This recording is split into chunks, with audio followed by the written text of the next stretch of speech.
Detroit is Different is where you get information, artistry, history, music, and even comedy. Detroit is Different, a home for the culture of Detroit. Visit online at DetroitisDifferent.com today.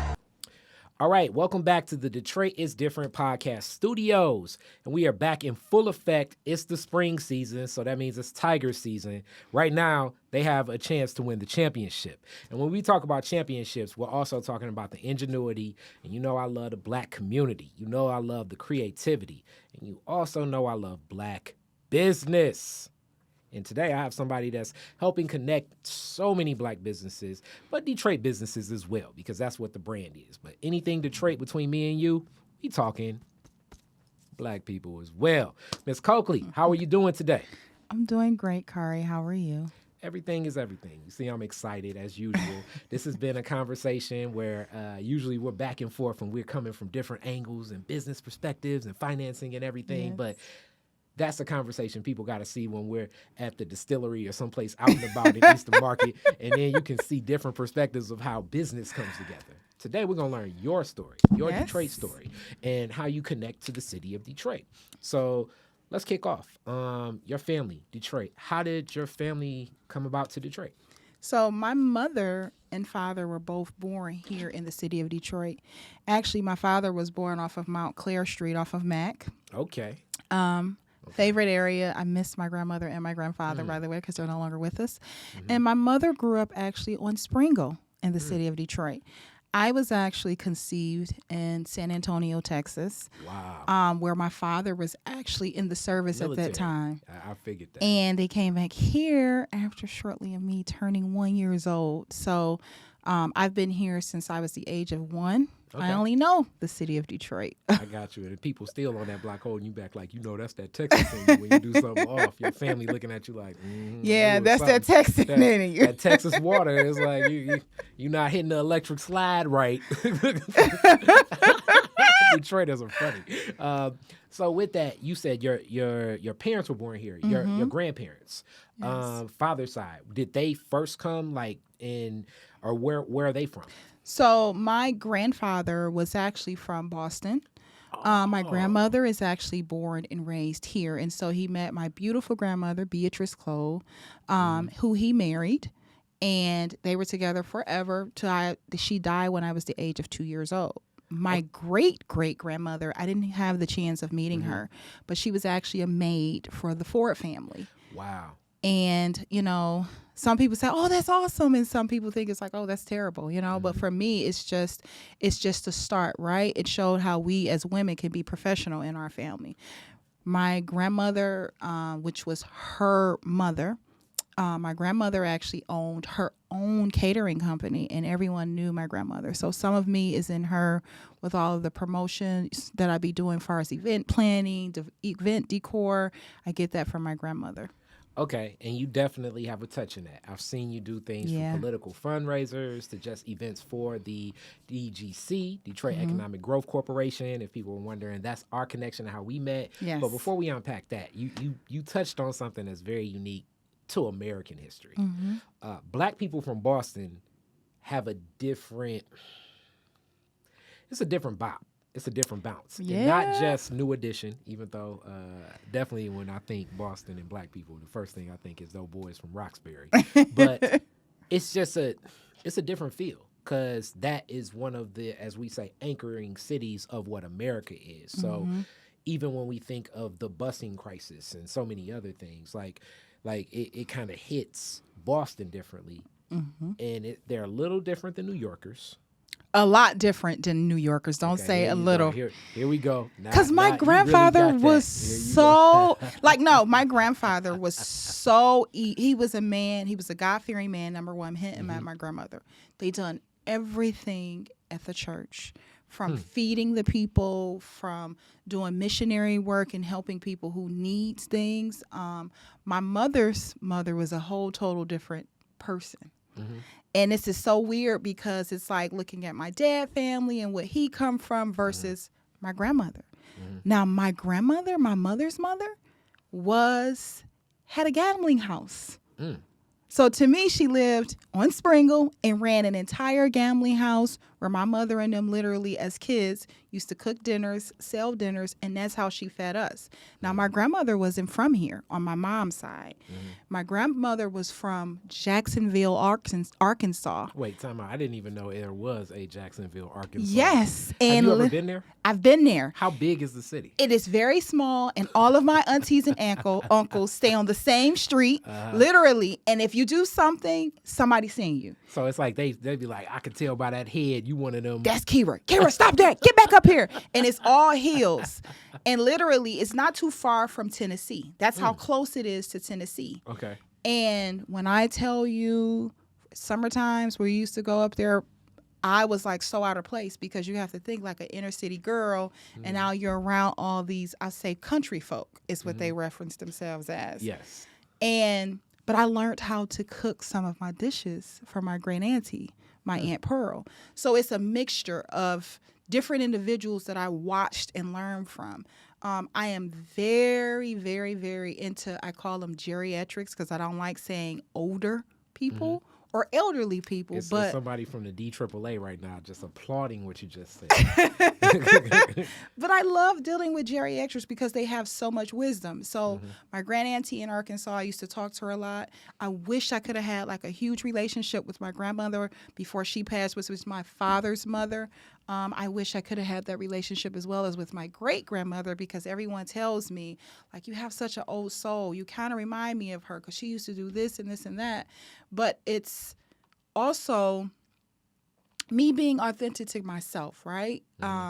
Is I am who I am because of those different women and because we're all from all over, right? Even though my mother was born here, is the baby of 13. My father is the middle of only 7 of them. But seeing them, seeing my grandmother and grandfather, and seeing my mother's mother, my mother's father was a master butcher, and that was Papa. I couldn't do any wrong in Papa eyes, and I don't want to cry, but that was my best friend. Wow. I'll never forget the bicycle he bought me when I was 5 years old. And literally, he was like, Keyra, I got you a bike. Ran outside to see it in my pajamas. And on Mound Road is where he lived. The house is still there. Okay. But there used to be a store on a corner. And he said, when Melvin gets back, I want you to take this $5 bill and have him take you to the store to get you some candy. Okay. Literally, I rode my bicycle to the store, could not wait on Melvin, which was our next door neighbor, and went to the store and gave the man a $5 bill and was like, I want everything to go in the bag off the shelves. And I got in the store. I got home to my papa because at the time my mother was away. She used to work at a convalescent home. And I'll never forget, he took his cane. And I thought he was asleep because he was in the chair like this. Took his cane, all of a sudden, hooked my little narrow leg, drugged me to him, took the bag out my hand and was like, sit right here. Don't move till your mama get back. You know better. Very monotone. Did not yell at me, anything. When my mother got home, I got the worst behind whooping ever because I went to the store on a bicycle in my nightgown. And I also got a whooping because I was supposed to receive $2.37 back. And the lesson of that was you never trust anyone with your money. You're supposed to go with exact change, or you're supposed to know how much you're supposed to get back when purchasing something. And I knew then, like, okay, I got to figure this money situation out because Papa not going to play with me about giving people all of my money and not getting the proper change. And I asked my mother, why was he so upset and made her not only take my candy back, but receive the money back from the store? And she said, Keyra, it wasn't just the fact that you went in your nightgown, but it's the fact that people have taken from us over the years. And he doesn't like people taking from someone.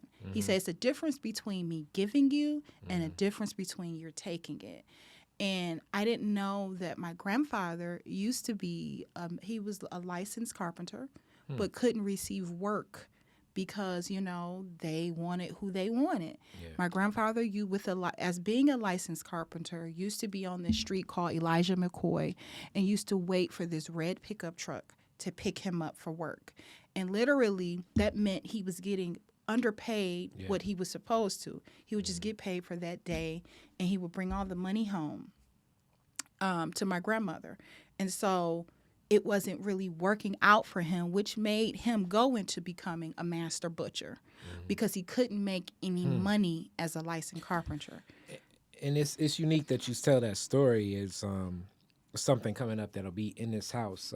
Another one of my like people connected to the Talaferro family, Chokwe Lumumba's family, and they were Mama Talaferro or Shoshana was telling me the story. She was like, "Yeah, I want to talk. It's this documentary about everything happening in Black Bottom and 375 becoming a Greenway, and I'm going to tell the story about how my grandfather, very similar, helped build the Davison Freeway, which is so weird. America's first freeway, like over there. But it was a lot of because the take now is like, okay, reparations need to be a larger lens than just what enslavement caused.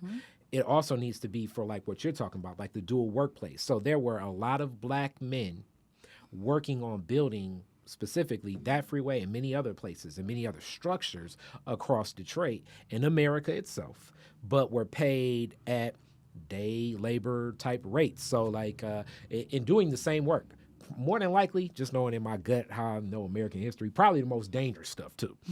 And they're getting paid, I don't know, at the time, let's say like they're getting paid, you know, the $5 work week was Henry Ford, or $5 work day. They may have got paid like $1.50 for a white man, $6. You know, and that still with that pride, the showmanship, this is better than sharecropping attitude, and I left the South for this, and still, as you said, the ethics of coming home and giving that check to the family. This is a very commonplace story, and that's what I love about Detroit is different. We can like link collectively that some of our backgrounds kind of bring us to where we are today. Yeah. And so, like, I don't want to cry. That's why my grandfather, my mother's father, left Arkansas, because he was licensed and he was coming up here to get a better job. And he thought he would be able to, and send for my grandmother, who was there with all the kids. Now, my mother, like her siblings are like 6, 10 years, 15 years older than her. You said youngest of 13. Yes. So I imagine your aunts and uncles, it's like a whole, you got a big family. I have a big Y'all can family. almost have a family reunion with just the family. Yeah, I was gonna say, yeah, like for real. So my grandmother, the only reason she ended up coming up here was because she was molested by a person of non-color, and she forced herself to move up here, left some of her children with one of my great aunties who couldn't. So the older kids were left with my great auntie because she couldn't afford to bring them all. So she was actually running to get away from the law because she got raped. She hit the man in the head with some sort of bottle. And I only know because of the story my mother told me. And she came up here to be with my grandfather. And when you say this is another just commonplace story. I did a story with the oldest guest I've had on Detroit is Different. So when we interviewed a friend of my auntie's, she was telling the story of her mother that ran with, as we're familiar, they were labeled as a gang, but gangs as we even know as today, like some of it is just the opportunities in front of people's faces. But Purple Gang. The Jewish gang was labeled as, and in that, in bootlegging and things like that, just what she dealt with of some of the violence back and forth, and her mother was murdered connected to that, because oftentimes you can look, if you look in these old newspapers, I mean, go through the microfiche of in any library across America. If you go back far enough, you're going to see a lot of these stories that say dangerous Negro woman. Dangerous Negro woman, on the run. Yes. And a lot of it was a woman defending herself from being assaulted or raped, as laws that are in place now were definitely not respected, and not just necessarily for black women, even for white women at some point in time. Like if you were a woman out, as they say, like just after dark, and they knew that you were quote unquote single woman or didn't have your husband, and if you were black, it kind of didn't really matter. Like the dangers of it, and then when women would fight back, it would sometimes take those midnight night runs, getting up to another city, changing your name. You know, some of us, when you go through family history and then you finally bury and you look at the family records, it's like, damn, I didn't know that.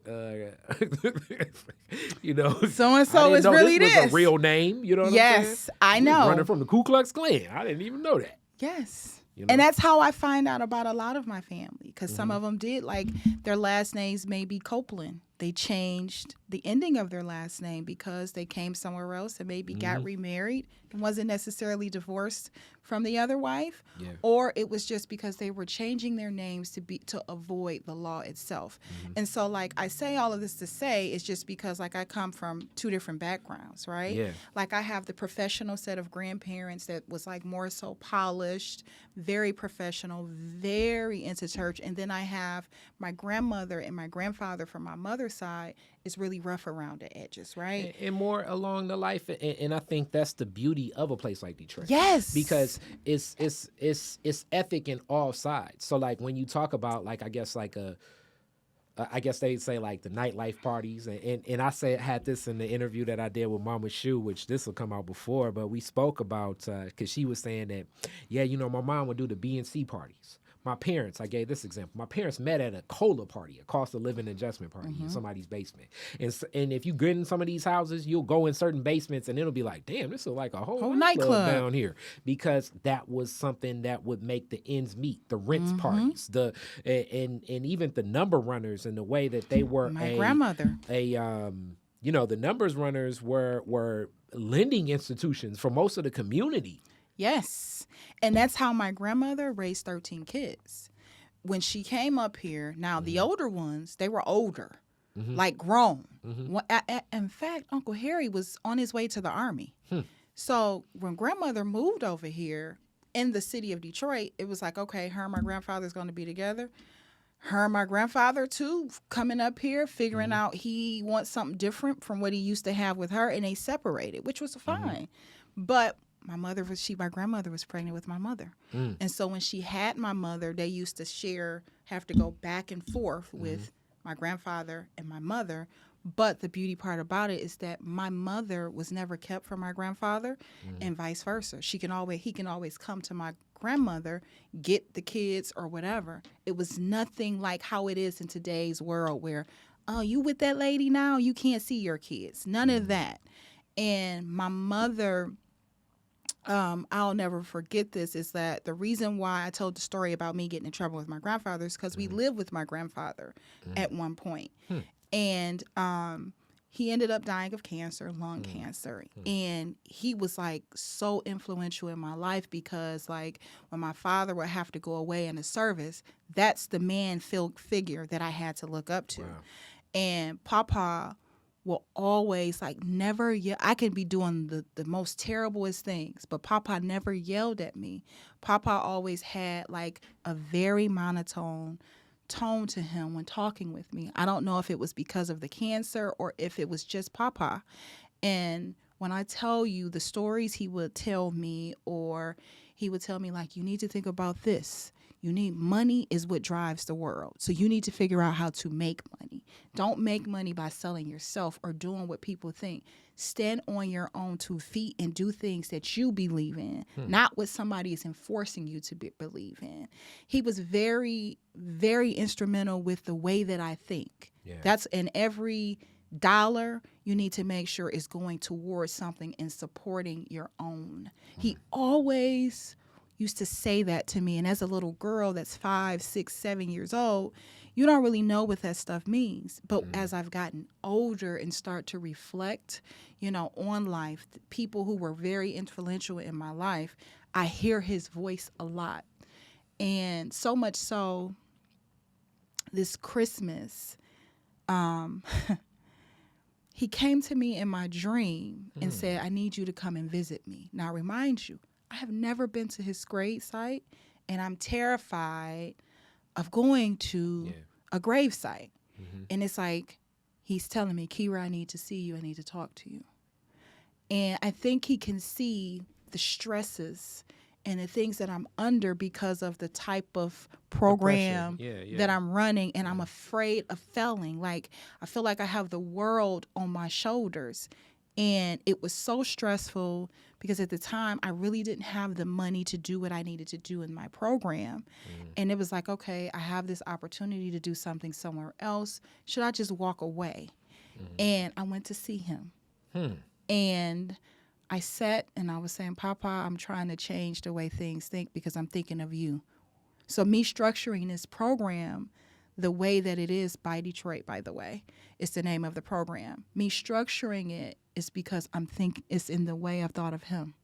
The way he thought things should have worked, how it should be so simple, how to be a voice for other people, how it's like also not looking at all the trials and tribulations that it took to get here, but celebrating those wins, whether it's with one person or not. Because if you're able to make an impact on one person, that impact you made on him, what he used to always say, is it's going to be a trickle-down effect. Yeah. So as long as you can get to somebody and help them, then that means they're going to help somebody else. And then that somebody else is going to remember what they did for them and help somebody else. And it builds a standard. It builds an ethic, a culture, a sense of a moral compass. And this is what's so deep about just getting into this discussion more so. And that's what it's unique that you had such a cultural,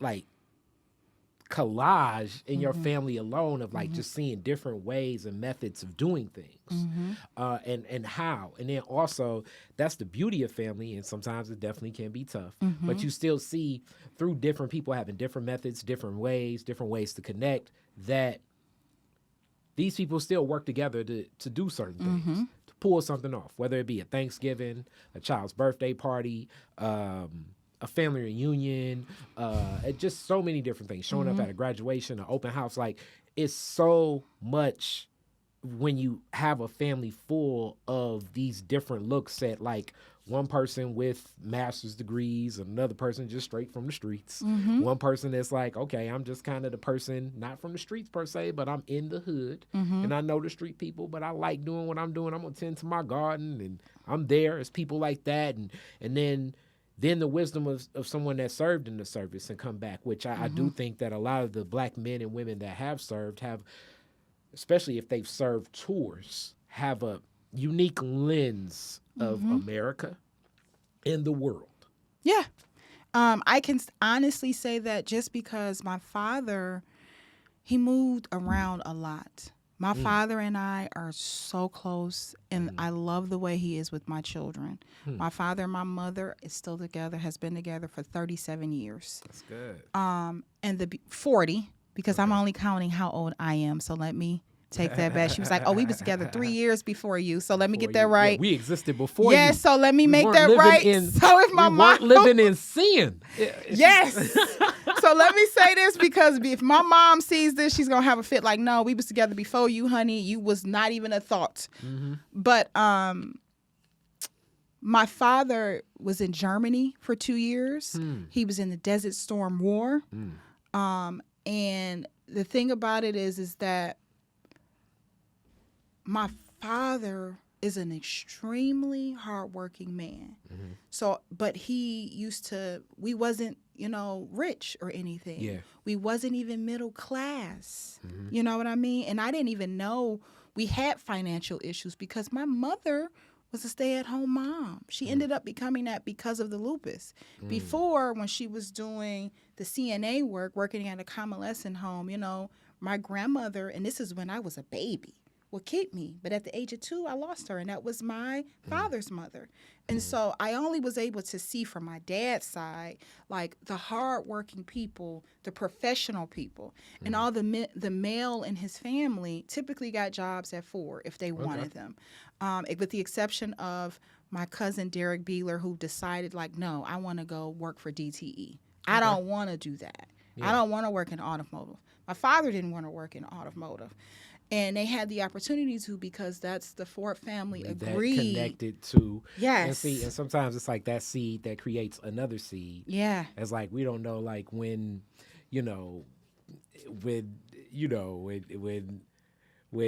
daughter is like God knows what. It's like your daughter got a friend that's in the media or something, and then by that I'm 15 years down the line, fresh out of college, and it's like, just call Kari. Yes. They'd be like, hey, what you doing? All right, I got you. Yeah. And then they're like, man, I can't believe that you know people like this. And it's like, because this relationship was seeded way before. But they wanted to change the trajectory of that and do different things. Yeah. And make it on their own. And I think that was the men really on my dad's side of the family. But that still speaks to, but knowing you have an opportunity in a door to open.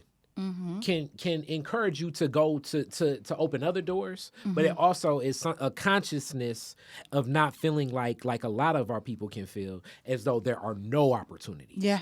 Because we can paint ourselves in certain corners. And this is actually where I feel like I'm saying something that you would say to me. Like, and it's easy to do that. America can play a trick on you and on all people because I work in marketing. Like, you turn on the TV, it's looking like everybody and everything else is like just instant. It's like it's a 9-year-old that just is on TikTok that just became a billionaire just from doing dances, and you like, damn, what am I doing with my life? Yes, you know what I'm saying? Like, what is going on? But that's what this machine makes you see. Mm-hmm. It doesn't show you the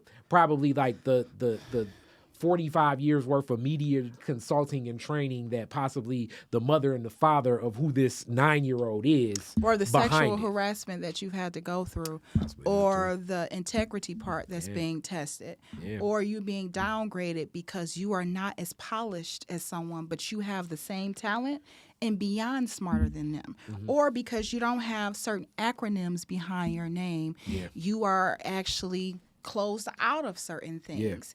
And it's like, okay, I don't have those acronyms, but you still have to come to me for X, Y, and Z.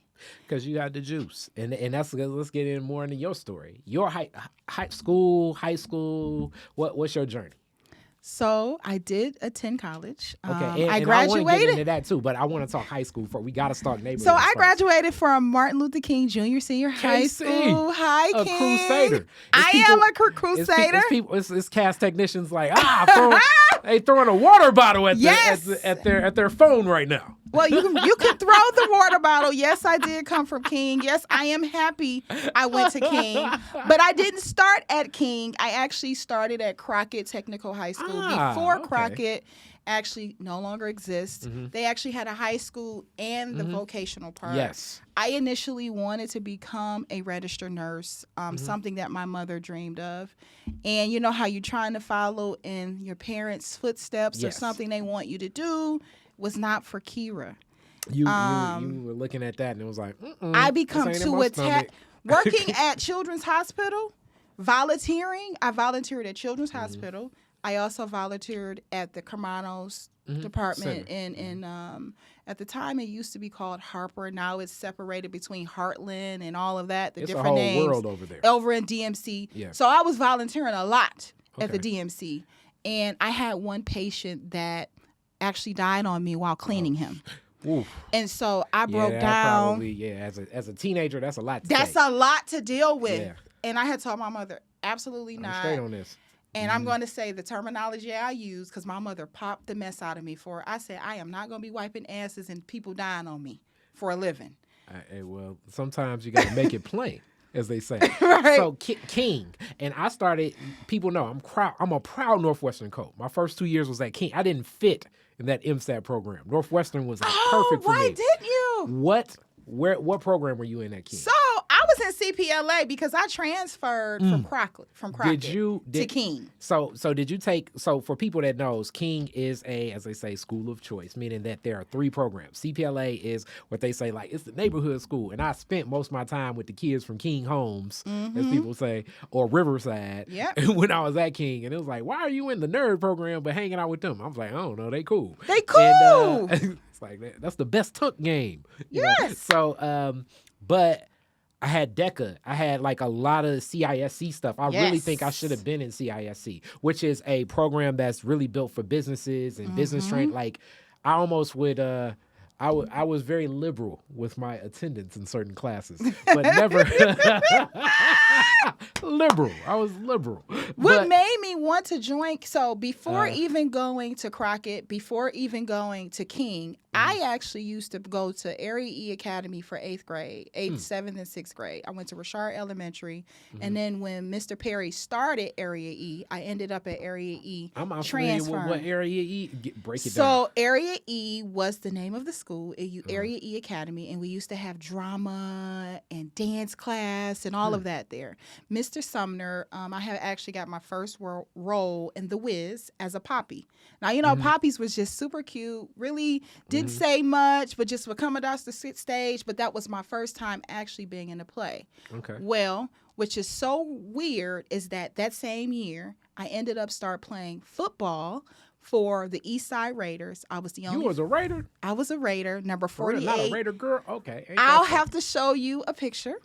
Number 48, I remember. See, this is why we go back and forth. I'm an original Cub. Oh gosh! And see, what's funny about sweet, that? Red and right. What is so funny about that is the Cubs did not want me to play because I didn't have a cup. I literally had to sit out that game because you as Cubs wouldn't let me play because I didn't have a cup. Sweet, red and white. No, they knew I was going to dog them. That's why they didn't want me to play. So the Cubs were weak at that time, okay? But I played for the East Side Raiders, and our practice used to be at Martin Luther King. And I used to tell them, like, this is the high school I was going to. Yeah. And my mother was like, no, you're not going there. You're going to wear uniforms. You are going to Crockett. Okay. You're going to be a nurse. And my mother quickly saw I did good in school.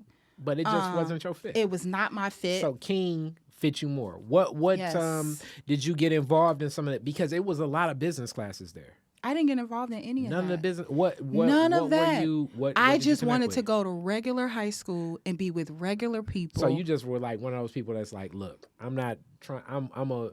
I want to be a teenager, which is also a cool perspective too. That's because what I wanted to be.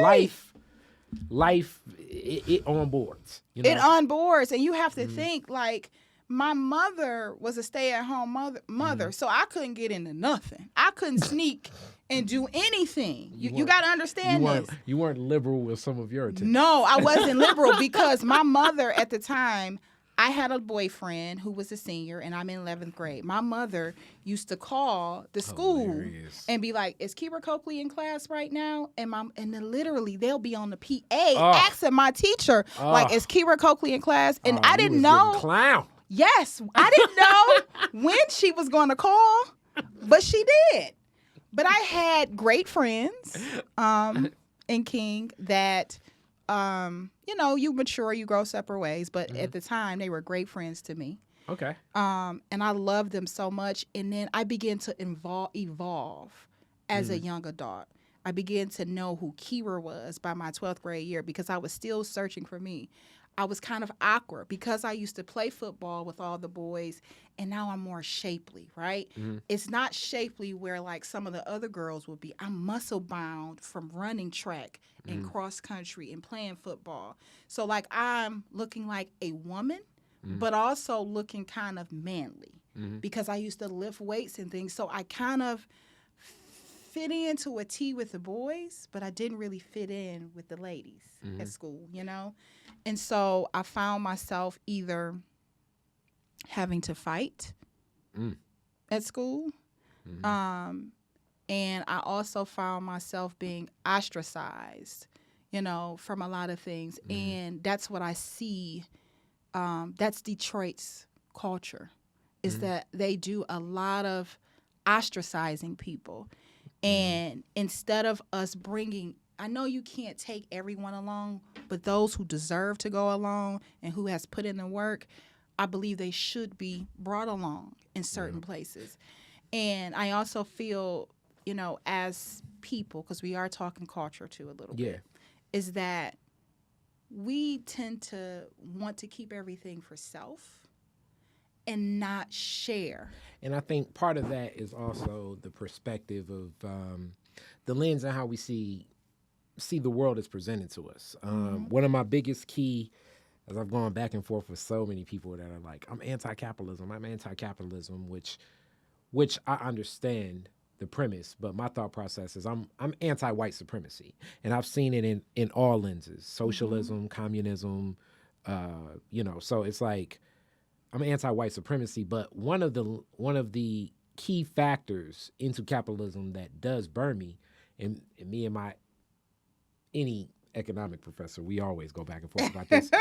We might go back and forth. It's scarcity. So scarcity is the thing. The basis of scarcity and the way that it's presented, where I think a lot of people embrace it and view it. And then the creation of scarcity creates the idea of to hoard and to never share, which I think is not necessarily, definitely it's not culturally what is closer to our people. It's not culturally what's shared of African being in abundance and what naturally is. It's so like as you learn more of these principles, like, hey, it's about scarcity, it can distort the ways of like what you say to almost like button up and never give anything away, because you start feeling as though that's my idea and that's my thing and I don't want nobody else to do it because I did it. Or like just something as simple as the other day I'm in the store and then the guy said, hey man, where you get that sweatshirt? I was like, I got it from Dick's Sporting Goods. And then somebody else is like, I don't never tell nobody where I get my stuff. And it's like, damn dude, like I mean it's free like, information. It's a store. You don't own it. It's a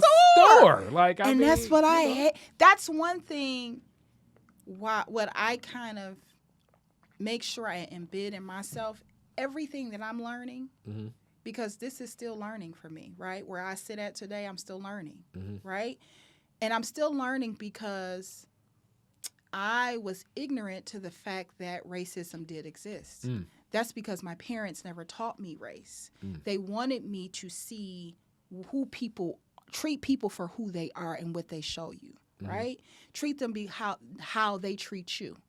That doesn't mean if they treat you like an ass, you treat them like an ass. No, that's somebody you separate yourself from.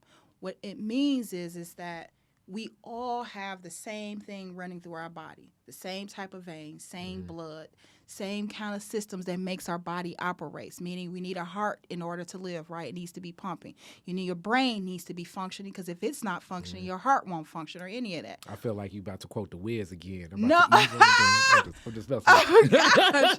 But you need, right, we all as humans have these things, right? And so, like, I treat people as people.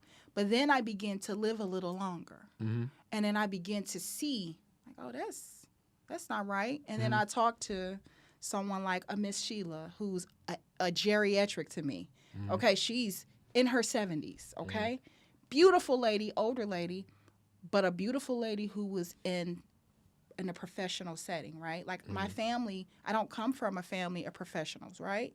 Who I have access to. So I will always go to her and ask her certain questions. And she was like, you don't see nothing wrong with that? I'm like, yeah, I see something wrong with what they said, but I mean, that's just them, right? And she says, no, that's a derogatory term towards you. That is racist. Yeah. And when you see it and having, I mean, this is where I definitely have such a competitive advantage growing up in African-centered schools. My father being a CPA and an entrepreneur. My grandfather being... Oh man, my grandfather was such a great business person, and I've told stories about him. It's like that's where I feel like I have like an inside track that a lot of other people just don't see, because it's like it's oozed around and been around me. The same way I feel like now, knowing in your story, you have such an inside track of these different Black experiences and faces just from your family alone. So you're meeting, and then I guess we can really open the door of kind of what you do. You help. So I don't even want to use that term help, because that's underselling really what you do. It's a lot of businesses that need access to what I call the machine.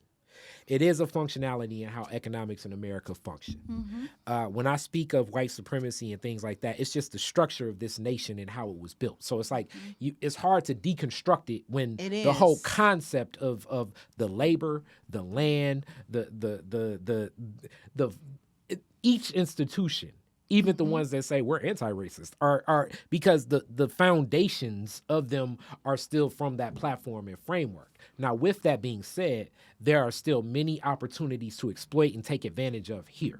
This is the foundation of, Detroit, the home of the Nation of Islam, the home of Pan-African Christianity, the Shrine of Black Madonna, the home of, I mean, when you think of like the great, brilliant business mind, Mr. Brazelton's Flowers and the way that he funded and started so much, not just with the NAACP, but the Black Chambers of Commerce and Booker T. Washington associations. But with that, you still need to understand and navigate whose field you playing in. The analogy I usually use is I played pickup basketball as a kid. We're the kid coming in a neighborhood that it's not our neighborhood, and we playing backyard. We're playing in somebody else's backyard. So sometimes they're going to change out of bounds. Yep. They're going to tell us what the rules are. Some things going to be a foul for us that wasn't a foul for them. Yes. And this is just what we have to, I don't want to say accept as much as understand. When we understand it, now you can navigate it more. You are one of the gateways to navigating businesses to get to a higher capacity. And when I say higher capacity, meaning that if you are a person that makes you could be a contractor, you could be a builder, you could be a producer, you could be a supplier. If you're looking at saying like, I really want to get in the game and make $1 million contract, be careful what you ask for. This woman can help you get that $1 million contract, but then you have to really ask yourself and face yourself in the mirror and say, am I ready Exactly. for being in this position? But like the because you're gonna need a certain amount of attorneys, insurance, agents, managers, like real human resource stuff. It can't be like, hey, I think my cousin sort of do that. It can't be that. You need to have things on paper, and you need to have project management. You need to have flow charts. It needs to be designed. It needs to be planned out. You're going to understand systems. You need to understand, you know, how things on board, if it's shipping capacity, where things go logistically, if a shipment drops off, where to pick up that shipment from, and how to produce again, because you're going to be forwarded a certain amount of money, and things are functioning, and it's a lot of names, faces, people, places, and pressure on the line. Yes. You're one of those people that can get people there, because I've seen you do it. Yes. I saw a couple businesses, I don't want to give certain names, where it's like they opened up like 4 different shops across the city, and they were like a restaurant in one place for like 30 years. And then it's like, okay, you really want to get across the city? Bam, I'm going to give the ball to you, where now you got 4 locations. What can you do to it? What can you do with it? You have some good chicken? You think people like your fish? You think you make some good greens and cornbread? Can you replicate that model and get it across all of the city of Detroit? And not necessarily about all around the city of Detroit, also taking it to other states, right? One of the goals of Buy Detroit is not just to just serve our suppliers right now, right? What I want to do with this program is help shape, mold, and develop these businesses and let them move along with the program. Move along so much so as after they've exhausted all of the resources in the program, they no longer need a Buy Detroit to assist them, right? A program like Buy Detroit to assist them, where now they got things in place where they can operate, and now they have 4 or 5 or 6 or 7 locations across the United States. The goal of procurement initiatives, and this is, I believe, around the world, and it's especially because I've hear other procurement managers or procurement CPOs, is where it's like they're saying, the goal is for us to procure within the United States. We want to be able to buy more things locally, right? We want to be able to buy things more in the United States. First, for the Detroit is Different listener, we just went business school on you. What is procurement? So procurement is a term that is used when one is purchasing something from you. So that means when you have an opportunity for people to purchase goods and or services from you as a business. The term they use is procurement. And in that itself is, to me, I say, that's your moneymaker. You want to be able to have PO, meaning purchase orders agreements with different businesses and different companies. Let me tell you this, all opportunities is not meant for you. You need to understand who is your targeting audience. You need to understand who should you be selling all of your product and goods and services to, and how can you do that? Should I take it to where now it's time for me to either franchise this model because it's getting too much for me to run full time, where you as a franchisee owner can set the rules of how someone purchased your business to implement it somewhere else. You can have the whole playing field to that. It's all about what it is you want to do for your business. most people don't understand that small businesses is what drives the economy. In order for this economy to keep flowing, we need businesses like you to keep getting access to opportunities, because small business owner, let's be clear, you are the middle class, honey. You are the middle class. All right, so this is what's so like powerful about what you just kind of went into about just that process of making sure that a business can get to a national scope, a national base, whether looking at it from franchising, so like replicating what you do specifically, or staying on board and overseeing the operations of what it is. Getting businesses there, as much as just the natural thing is like, I'm there, I'm ready. You think you're ready. But being there and even having that type of talent, and this is where we can, this is really where you're going to get a Keyra Cokely conversation now, because I think, when you have your baby, these businesses are like you giving birth to something. It's your baby. And you, it's so hard not to want to step in every step of the way. But you're going to have to give up some of what you feel is yours and welcome in other energies if you want to expose what you're doing to more people. How have you helped people get to that point and see that vision without being so possessive, as you say, and just holding on to something so that it can touch other stages and platforms? So part of it is this, Corey, is that I'm Keyra 100% of the time. That means what you see is what you get. How I speak may not be how you speak. I am me 100% of the time, and I put me first. I put me first because it takes all of me to be able to invest into somebody else. And once I give you my time, that means I care about you. I'm a very accessible person. These businesses has my personal cell phone number. So much so, I can put together curriculum all day long for them to participate in and get specific trainings. But I also make sure those trainings that's available to them is something of tangent coming out of them where they can have something solid to go back to refer to, than other than a video replaying that we store on our website for them to see, like, okay, this is me replaying the course that I took. No, you have me at the table, one, to help show you where your gaps are, to help you figure out how to fill them in. So much so, I have a company, Best Practice Consulting Services. That's Laura Sigma, who owns that company. I have her do business assessments on these companies, and it shows where they are from a capacity standpoint, and it shows where they're lacking. We also give them a recommendation sheet as what their next step should be. We don't just give them that and say, you're gone, go. We have programming to help them with that. If it's not our program, we have other organizations that we partner with, like the Tech Towns, the Bills, all of those organizations, Prosper Us, Invest Detroit for funding, right? We have partners that we work with, but they also understands where Keyra sits and who Keyra is. It's that I'm not going to let you take advantage of my business. If they don't need a $250,000 loan, my recommendation is that they don't get $250,000. My recommendation is instead of giving them a loan, give them a line of credit. A line of credit meaning that that's something they only pay back how much they use. They don't have to pay back the full $250,000 that they may have because they didn't use all of it, right? I'm trying to train businesses to think like a business.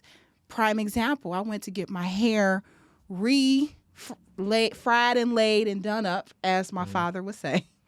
And this business owner, she owns the shop. The gentleman that was doing my hair didn't own the shop, but she's having troubles in her business. And part of it is she does the hair, but doesn't understand the business side of things, right? And she was like, you'll be ashamed of how much I make. I said, no. I'm not ashamed of how much you make. You are ashamed, and you shouldn't be ashamed. But this is where you need to think. I'm sitting in a space, and I told the young lady that I would help her for free because that's who I am. I'm not going to let her fall, but I'm going to show you the way. I'm going to help take you down the road. But what I'm not going to do is baby you and say, hey, it's time for you to get up today. It's time for you to restart. That's not key. I be on businesses how my parents were on me. You need to get your behind up and get to school, Keyra. That's how I am with these business owners. I'm with them like that because I want them to see what I see in them. And some of these businesses that's been here for 25, 30 years, that's why I'm choosing to work with existing businesses, because nobody took the time out to focus on them. And this kind of goes back into, like I say, like being Black and in business, our lens and our interpretation of scarcity, I think, creates what I call the hustler mindset. It's like survival attitude. So like it thinking like a hustler, and I got a lot of homies, and I sometimes do projects with them where they think like hustlers. So it's easy, especially for my hip hop background, to know it. And to me, the difference between a hustler and a business person, even though you can have hustle in your business or a hustler's attitude in business, is a hustler's trying to maximize the amount of money they can make like immediately. Yes. So like a hustler, like here's classic hustle, for lack of better terms. UPS truck falls over, a bunch of iPhones spatter across in front of your house. You just snatch up a bunch of iPhones and you sell 100 iPhones today for $300 a pop. That's on $300 Monday. grand. On Tuesday, those same hustlers hear about, hey man, my homegirl got this hair show convention, and she's saying like if you want to help her sell hair spritz at her booth, you can get down there and she'll give you $200, and it's like a free trip to Atlanta. I'm going. Without thinking to themselves, damn, I made some G's yesterday. Why don't I think about a process where I'm not waiting on a happenstance thing like some iPhones falling over to fall in my lap again to maximize my amount of money. Let me build a process. Hence, that's the business part of it, is building the process. And in building a process, you're going to trust other people. You're going to trust other things. It's different than a hustle. Hence, when hustles come, they come fast and they move fast. But I'm going to stop you right there, because what's embedded in Key is that I have both. I have the business side and the hustle side to me. And sometimes you need to intertwine the two to be able to get what it is necessarily needs done. And I think, and that's why I'm sitting in this seat, because I'm sitting in this seat because I'm the voice for you all as businesses.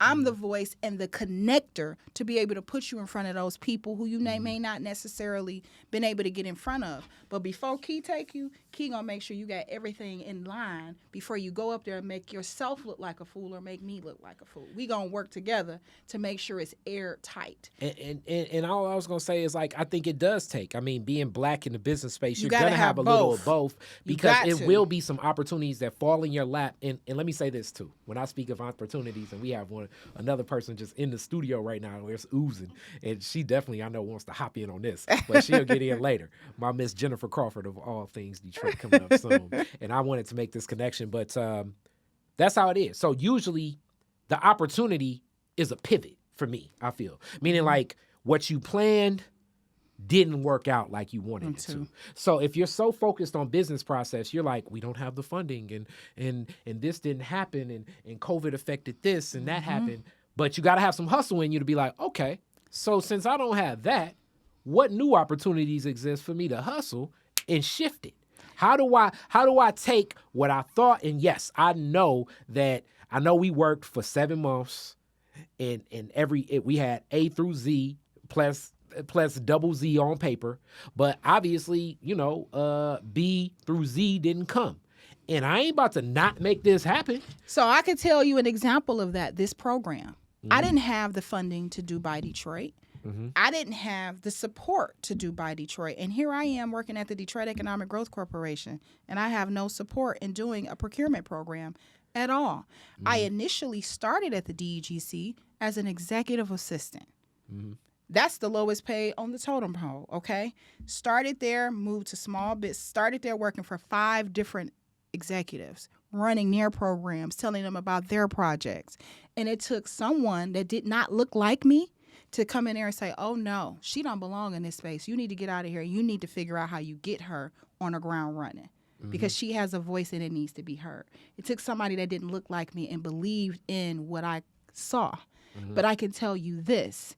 The people who hire me at DEGC, hi Olga, hi Wayman, hi Malik. I'm sorry I stumbled over your name, Malik. And hi Brian Holtwick. These individuals, when I tell you, it's not like they had me by the arm and showing me the way. Whatever they put on my desk, I read.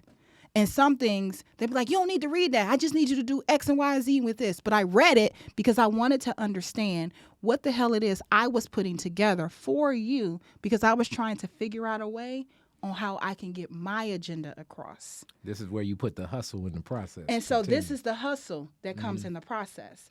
So me learning, you think you got me back here just doing calendaring and doing everything for you, getting your soda, setting your meetings up. But I'm educating myself with this information. I watched this woman, Olga Stella. If you don't know who she is, she's a VP over at Creative Differences, and she's also the executive director of Design Core. But she started as a vice president at DEGC. And when I tell you, I watched this woman raise millions of dollars for programmings inside of the DEGC, I said, well, let me help you with that. Let me take on the grant managing process. I took on the grant managing process because I had no experience in it.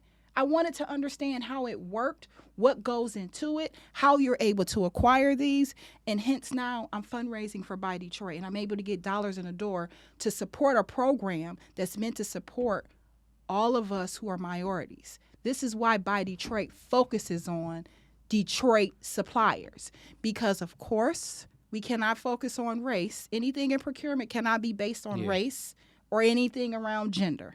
However, did not say anything about geographical location. And furthermore, as far as I'm concerned, it's like we just talking about doing something called, we were going to be like, man, we're going to do a Black Detroit homecoming weekend. And they was like, man, just say Black homecoming weekend because people know it's Detroit, because this is a chocolate city.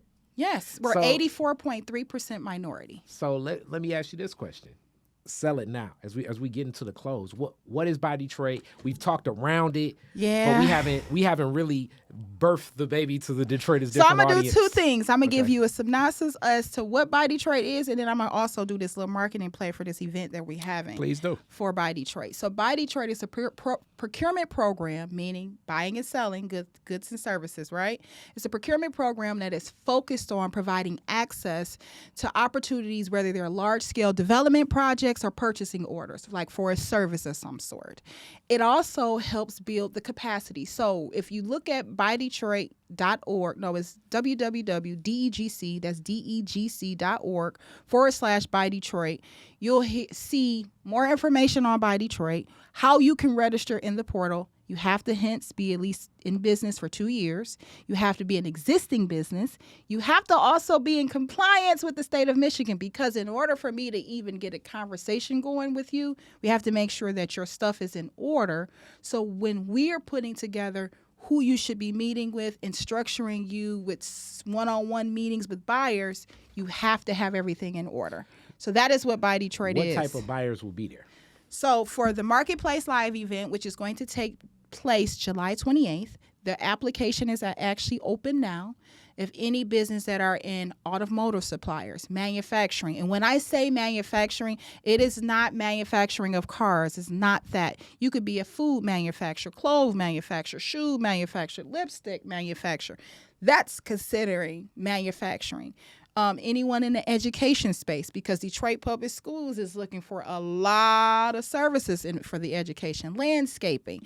We also looking for suppliers who actually already has an EV charging station that's available, that they can either sell the replica of that to other automotive companies, and you can showcase that at this Marketplace Live event July 28th, but you have to qualify. So that means I need you to go right now to that website, www.degc.org/Buy Detroit, and Buy Detroit is spelled BUYDETROIT, and register for the Marketplace Live event. Here's the thing, though.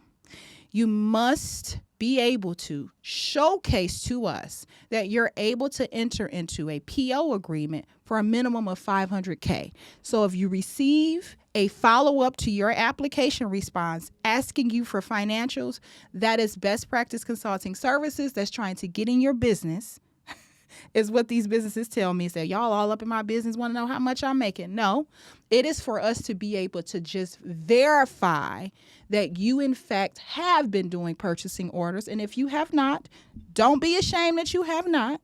We can still figure out a way to get you connected to the right opportunity. Don't ever look like that one event is supposed to solve all of your problems. That is not the case. This one, is specifically meant for those existing businesses who need to be able to feed their families and having access to these different buyers. Come on now. We have buyers that are participating from a national scale, not just the state of Michigan buyers. Last year, we had the Meet the Buyer event. I had 101 buyers show up at Beacon Park to meet 56 small businesses. So this year, we chose to take it a step up and make it much larger. Not going to share the location because in order for you to participate in it, you got to be approved to participate in it. Give some, people love names. Who are some of the sexier buyers? The people. I am not going to name any of the sexier buyers. You want to pull at it. I can't because listen, the reason why I cannot name any buyers because as of right now, they have to be registered. They have to apply. But I can tell you this, that's for us to verify if they really have real opportunities. That's to see if they're going to put their money where their mouth is. Because at this particular event, you're not just showcasing yourself. If you got goods you want to sell, honey, you can sell it there. I like it. So that's good. So for people to know, it's even a vetting process for the buyers. It's not like a buyers have an opportunity to window dress and act like, oh, we're doing something in Detroit now. And it's cool and we're thinking about something. It's like, nah, you really are, we're looking at your books and we're making sure that Hilton Hotels, if you plan on buying towels from a small business, you really are about to talk to some small businesses that make towels. Yes. And you go to the towel maker and be like, hey, my G, can you really make $500,000 worth of towels? But this is where, Kari, this is where you have to do a partnership with somebody else. This is where businesses fall really short on where they think they need the whole contract. No. If you can only make $200,000 worth of towels, as Kari said, and All Things Detroit can make the other $250,000, and then Kari can make the other $50,000 worth of towels. Why not formalize that into one response as an RFP and y'all get the bag together? That's what I'm trying to showcase to businesses. You don't necessarily have to get everything by yourself, but partnerships is key. Hello, hence why Buy Detroit exists, because I have a lot of partners. But you have to figure out how to partner. You have to figure out how to elevate. You have to also figure out who are you talking to? Who is your demographics? Who you should be selling to? Is Detroit the right space where my business needs to be? Or do I need to go to Ohio or Chicago to fit in where they're doing much more than the city of Detroit? Or how do I get the city of Chicago to purchase from me? Though, if those are questions you have, hello, that's why Keyra is sitting in this space. Keyra, you are amazing. I'm glad that we had our guests in here to ear hustle that because the introduction was already sort of made. With that, I don't know if you want to give some contact information, but they know where to get you. Yes. So I can be reached at procurement. That's PROCUREMENT at, that's the at symbol, not AT, but the at symbol, DEGC. That's David Edgar George Charlie.org, O-R-G. That's a direct email address to me, or you can give me a call at 313-237-4628. That is my direct line number at the DEGC. Don't let me regret this. Don't call me about anything that's very, very minute. Send that email if it's minute. If it's urgent, call the number, please. Now, you got to give me 48 hours to get back to you because Keyra is Keyra. Keyra is all over the place, okay? Keyra is running a program, building relationships, and attracting new buyers to come and purchase from y'all. But you need to find out about my shea butter lemon. I'm just messing with you. Send me an email, and I'm even open to. I tell people if you want me to see something that you actually sell, send me a sample of it. You can mail it to DEGC. DEGC is right here off Griswold, 500 Griswold Street inside the Guardian Building. That's in Detroit, Michigan, 48226. Send it there with a card, information on you. And I'll take a look at it. I can let you know what is missing. If you don't have the nutrition values on the back of your food products, I can call Michigan State University and say, hey, we have a business who's missing the nutrition facts. All you have to do is pay them $50 for them to have a counselor, and they'll coach you through that, put you through their program. So, like, if we can't help you at the DEGC with whatever issue you have, that is my goal, to turn you over to a different partner that can help you. That's big. That's big. Thank you so much. Oh, you're welcome. Thanks for having me, Curry. You were all in my business earlier. Yes, that's how all Detroit is different interviews start. But it gives only an on board for people to understand the beauty of what you and the brilliance of what you're doing. Oh, thank you. Yes, I am me. I'm one of y'all. I don't come from, as you can see, a cookie cutter background. I'm one of y'all. And in order for me to keep my job, I need you all to at least have the bare minimum. And if you don't, Keyra give you her cell phone to the side to help you get the bare minimum where you can be in good standing. You cannot be dissolved as a business. I mean, I have several existing businesses that I'm working with right now that are in brick and mortars that are dissolved. And we're got to help them with getting non-dissolved. It's just because if you don't know what you're supposed to do, please ask. No question is ever a stupid question. Yep. Ask. Yep. And sometimes in business, it's going to be every emotion you will have. Yes. But the one, a staple in this that will hold you back is that fear and shame. Mm-hmm. You have to feel, anybody that's in business that don't think they in sales is already lying to themselves. Yes. We all selling. Yes. You're going to get a lot of no's before you get the yes. I was told have no enough pride. for 7 years for this program. I was told no for 7 years for this program. And now it's a yes. And so it's not about how you start. That's why I think here, Kari wanted you guys to hear my background, hear where I come from. It's not about where you start. It's about how you finish. Mm-hmm. I don't care if you had to hustle and sell whatever kind of keys you had to sell to get to where you are. It's all about where you are now. How can we put things in place where it works for you now? How can you be able to sustain you and your family as a small business owner where you're not going to somebody's doors? Because, we don't get, as small business owners, we don't get health insurance. No. We got to pay for that out of our pockets as a small business owner. So it's about how do I maximize the space I'm in? How do I figure out that for me and my family? And if you want to know how to do just that, that is the purpose of a program like By Detroit. The way that it's designed, it is designed to help you at every stage that you're at, but you must be in business for a minimum of 2 years. That's because we want to make sure you're existing. But it's about us taking you from that space where you feel like, okay, I'm only making $30,000. I'm only making ends meet, and I'm still in poverty as a business owner. No, we want to take you from that. And part of that is being able to expose you to different things that you may not have been exposed to. Haven't you had certain conversations with different programs? Haven't you had conversations with your peers? Because that foot traffic coming down Jefferson, coming down, let's say Davidson, coming down Mound Road, whatever, it's not enough. Yeah, I agree. It is not enough. I agree. Yep. Yeah. Thank you so much. You're welcome. Peace. Detroit is Different is where you get information, artistry, history, music, and even comedy. Detroit is Different, a home for the culture of Detroit. Visit online at DetroitisDifferent.com today.